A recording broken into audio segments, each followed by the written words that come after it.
It's 5:35. Scott McFarland, Midas Touch Network. Going to make some news in the minutes ahead. I want you to stay here. Coming up shortly. What about this $29 billion price tag that the Pentagon has so far put on the war in Iran? A number that is likely to balloon and balloon quickly, and the Pentagon's going to be coming back here soon for more money. We have the top Democrat on the House Armed Services Committee, the military veteran who represents, among other things, West Point. Pat Ryan's going to join us with a sense of what Democrats are planning to do about that as the war drags down approval numbers across the board. Also coming up, Jared Moskowitz represents Florida, coastal Florida, and he has figured out a magic trick in this particular 535. He's got a bipartisan bill that would revise the U.S. Secret Service in the wake of not one or two, but as we mentioned earlier, three attempted assassinations on President Trump. Revamping the Secret Service now has the attention of both parties. Mariana Sotomayor stays with us as we bring in Jared Moskowitz. Mr. Moskowitz, come on in, sir. Hello, sir. Good to see you. Hi. How you doing? Good to see you. Pleasure. I got some good news for you to start off with. We have a nice wide picture here. Okay. If you could just hold up the shoes for a second, though, sir. Yes. Jared Moskowitz is chair of the Congressional Sneaker Caucus, a responsibility he takes seriously. He does not share the House Flexibility Caucus, No, I'm not. but he No. does. An acrobat, I'm not. There we go. We could start a yoga Nice. caucus at some These point are new too. fives. These Yes. are fantastic, by the way. New fives. New fives. And For sale right now on Nike.com. well done. I like how you've matched your outfit, the Oh, blue thank to you. the very I light start with blue the for those who shoes. can't see. I start with the shoes. Represents Boca Raton and the rest of beautiful coastal Florida. Yep. And I want to talk to you about this bill about Secret Service. Mariana and I were talking about the uniqueness of finding a bipartisan coalition on anything, and you seem to have started one on the bill. So tell us both what the bill does, first of all, and then we'll ask how you move it forward. Well, so I've been talking about DHS reform for really since I got up here, starting with FEMA, because that obviously is my background in emergency management. Talking to former FEMA administrators during the first Trump administration that I worked with when I was the director of emergency management in Florida, and then in the Biden administration being up here in Congress, and I heard the same thing about how FEMA was having a hard time getting decisions made at Homeland. Homeland was slowing them down. It's Bureaucracy. a giant bureaucracy, right? And FEMA needs to be quick. Emergency management, you got to make quick decisions, right? Speed is the name of the game. And then after the assassination attempt against President Trump in Butler, I was appointed to the Assassination Task Force. And in that investigation, what I saw is the same problems that existed in response after 9/11. We were seeing the same issues 20 years later. These were issues Homeland was supposed to fix, and Secret Service was having, radios throttling. They were on incompatible systems. That's what we heard in the response to 9/11. And so, talking to the Secret Service people, one of the smallest agencies within Homeland, I heard the same problem. We can't get decisions. We can't get attention. We're so small. And then, obviously, as we went through the shutdown. I'm looking at what's going on with TSA, and I'm thinking to myself, well, TSA used to be in transportation. We have the FAA, which is, obviously safety in the skies. We have TSA, which is safety in the ground. Why not unify them and send that back to transportation? And so I came up with these three bills as a reform package of Homeland. This is all about government efficiency. We spent, a good first year of the Trump administration on that. Didn't do a lot of it. But this actually would make government more efficient. And that's why you see a bipartisan group of Republicans coming on these bills with me. There is an understanding from the Democrats and the Republicans and the White House, by the way, that Homeland has become too big, too bureaucratic, too many agencies. We don't need dramatic reform, but look, taking a couple agencies out, and obviously Secret Service specifically with a focus on security, where hate has become $1 trillion industry now, around the world on social media platforms. And so, wanting to keep this president safe, the next president safe, the cabinet safe, members of Congress, Supreme Court, you name it. I think being able to do that, giving Secret Service to the White House, I think would allow them to make much faster decisions, to help keep the president safe. Yeah. Is that, giving the Secret Service to the White House, you saying that, I can already think of a number of your Democratic colleagues who might have pause to that, simply because they see who is in the White House right now. They think, oh my gosh, that person could abuse it. We think about, Secret Service funding. We're also now talking about other kinds of funding, so $1 billion, all of that. How are you selling this? Oh, we're definitely going to get to how, Republicans, you're selling it to Republicans, but how are you selling that internally among Democrats, especially if, let's say, you all are afforded the majority next term and this doesn't get done? under this 119th Congress? No, it's a great question. Someone said to me, like, well, I mean, what if he just makes the Secret Service his private police force? And my answer back to them was, if he wanted to do that now, you don't think he would do that now? I mean, look, ICE is not at the White House. ICE is in Homeland, right? So, like, this idea that this is giving Trump some additional power that he doesn't have now, I don't believe. Additionally, it would take at least a year, right, to do the transition.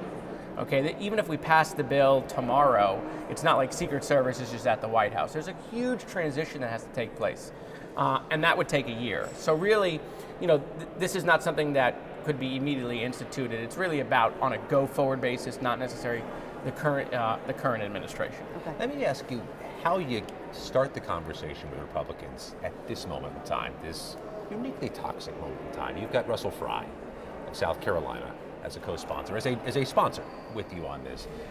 How do you initiate the conversation successfully? Because a lot of your colleagues don't know how to do that, to go across the aisle and find somebody to find a team with. Yeah, I mean, look, I got Russell Fry on that bill. I got, you know, Byron Donalds running for governor of Florida on the FEMA Independence Act, and I got Tim Burchett on the TSA bill. What's the technique? Going and talking to them. I just went up to them and said, hey, look, you know, I know we've talked about Homeland before. You know, I want to take Secret Service out of Homeland with everything going on. Hey, send me the bill, let my staff look at it, let's have a conversation. And that's it. I go and approach them. Now, it's easy to approach people that you haven't said are traitors, right? And, you know, so, you know, look, if you're out there and you're another member and you want to work with the other side, you know, if you say that, you know, they hate God and, you know, you use every, you know, terrible word in the dictionary, they're never going to work with you. Right, if you say, you know, these people, they're terrible parents, you know, they're never going to work with you. So look, I criticize the other side plenty. I mean, I'm all over the internet criticizing it, but I try to make sure that it's never personal, so that way, you know, we can work on a bipartisan basis.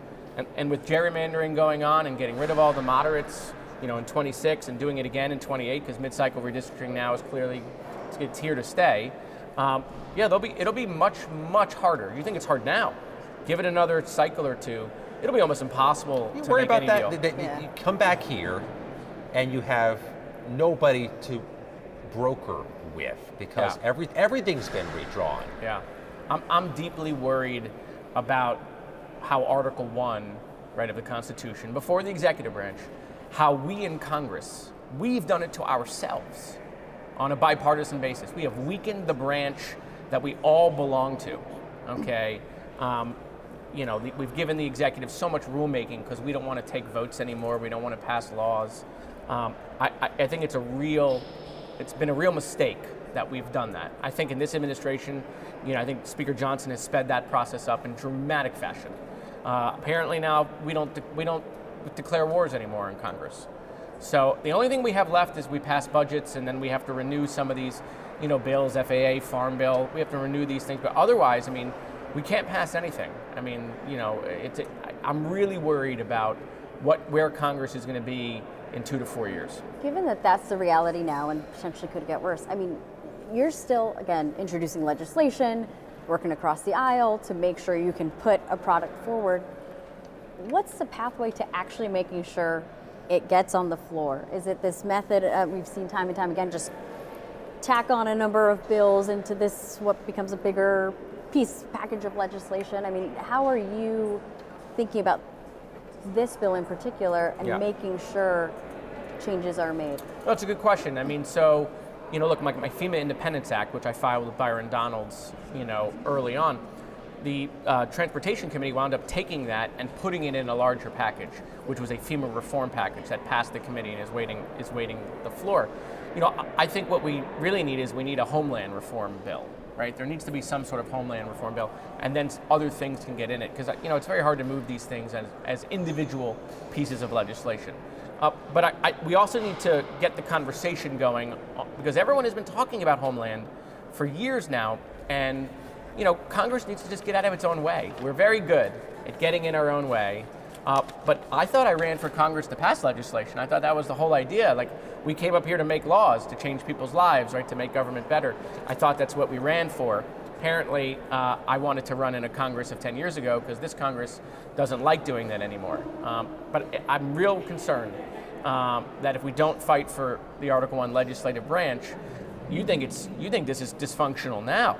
I mean, give it 2 to 4 years. How do you explain that to voters back home who are reasonably wondering, where is Congress? Have you seen our approval rating? Yeah, it's bad. Okay. Like, how do you explain that to people? And by the way, you think the Republican approval rating is bad? The Republican approval rating is only being beaten by the Democratic approval rating, which is lower. They don't trust you guys on a number of issues.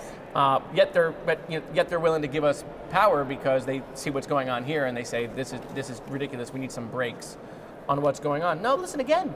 We deserve those approval ratings. We deserve it. We did it to ourselves. We've done it. No one else did this to us.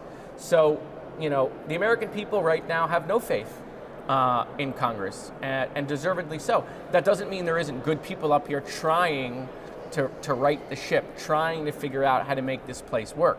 We're just dramatically outnumbered by the people who never want to work together. Before you leave, we're required to ask you a fun question. Okay. There's a list of fun questions. Fun questions. I'm going off the list. I'm going off the list. Random? I rise with the intention of disrupting the normal business. I ask unanimous consent. The senator from Nebraska is recognized. The gentlelady is recognized. The gentleman is recognized for 1 minute. Okay. Tell us about the sneaker caucus. It's a bipartisan thing you've done since you got here. Yeah. Explain what the hell that is. Well, so obviously I like sneakers. And you wear them well. I wear them well. I have a lot of sneakers. And so the way it started is I met with Hakeem Jeffries when I first ran, as a candidate. And I showed up, I was all dressed, I had a tie on and, I had very fancy shoes on. And I got there and he was wearing sneakers. And I was like, I made like a quip. I was like, oh, leader, if I knew I could wear sneakers, I would have worn sneakers today. And he goes, fun fact, on the House floor, you can wear sneakers because the only requirement is that it be closed-toed shoes. And I was like, really? I was like, I have a ton of sneakers. He's like, well, if you want to wear sneakers, you should do that. Go wear your sneakers. Because I was talking about how, I just remember as being a kid and my dad, who had passed away a couple months before I ran for office, would bring me to the mall to get new sneakers when I was a kid, and the mall would be closed and the line would be outside, and then the mall would open and everyone would run to Foot Locker, and the gates would be down. And you'd nice. see all, Foot Locker mall reference. That's strong. Yeah, you'd see. Remember the metal gates would be down. You'd be outside the metal gates, and you would see all the shoes lined up by size. And then the gates would come on, and everyone would run in. You'd put the shoes on, you buy them, and then that was it. When they were gone, they were gone. There was no resale market, restocking. That was it. And then if you showed up to school wearing, the new pair of Jordans, it became like a talking point. So I just remember that from my childhood. And so when I was talking to Hakeem about it, he was like, you should do that. So I started wearing sneakers up here, and everyone was like, oh my God, what are you doing? What about tradition? And I was like, well, we don't wear powdered wigs here anymore. Styles change. But you're talking at least. Yeah. You're having a conversation. Yeah, and so, I started doing that. Other members came up to me, they're like, oh, I have sneakers. I'm going to start wearing them, and then it just became a thing. And now there's probably 100 members wearing sneakers. Some of them obviously are medically necessary, but other people are doing it for fashion.